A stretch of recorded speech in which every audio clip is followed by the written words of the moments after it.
નમસ્કાર, અમારી news channel news for Kathiawad ને લાઈક કરો, શેર કરો અને સબસ્ક્રાઇબ કરો. News for Kathiawad. નમસ્કાર. બોટાદ જિલ્લાના ગઢડિયા ગામે પતિ દ્વારા પત્નીની હત્યા. બોટાદ જિલ્લાના ગઢડિયા ગામે પતિ દ્વારા પત્નીની હત્યા કરવાની ઘટના સામે આવેલ છે. આ ઘટનાની જાણવા મળતી વિગત મુજબ ઘરની અંદર જમવા અને રસોઈ બાબતની પતિ પત્ની વચ્ચે તકરાર થતા પતિએ ઉશ્કેરાઈ જઈ પત્નીને લાકડીઓ અને પથ્થર વડે મારી પત્નીની હત્યા નિપજાવેલ છે.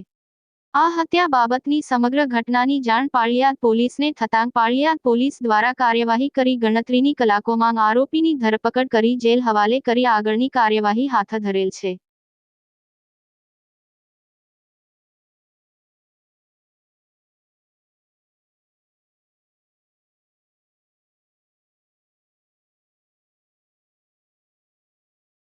ગઢડિયા ગામે કોઈ મર્ડરની ઘટના બનવામાં આવી છે, શું હકીકત છે?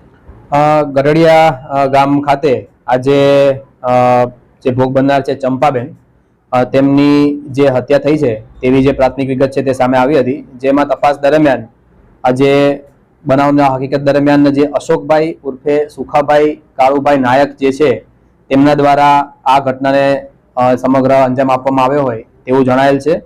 અને બનાવનું કારણ છે તે આ બંને પતિ પત્ની છે અને તેમને સાંજે ભેગા બેસી અને જમવાનું બનાવવા બાબતે કંઈ બોલાચાલી થઈ હતી.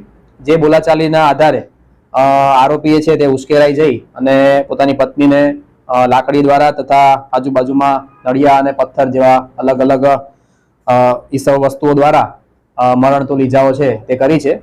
હાલમાં પોલીસ દ્વારા આજે મરણ જનાર છે તેમને પોસ્ટમોર્ટમ માટે ખસેડી અને આગળની કાર્યવાહી છે તે શરૂ કરી છે. આ કામે આરોપીની અટક કરવામાં આવી છે કે આ કામે આરોપી જે અશોકભાઈ ઉર્ફે સુખાભાઈ કાળુભાઈ નાયક, તેઓની ધરપકડ છે તે પોલીસ દ્વારા કરવામાં આવેલ છે અને તપાસના અંતે તેમના રિમાન્ડની માંગણી દ્વારા આગળની કાર્યવાહી છે તે કરવામાં આવે છે.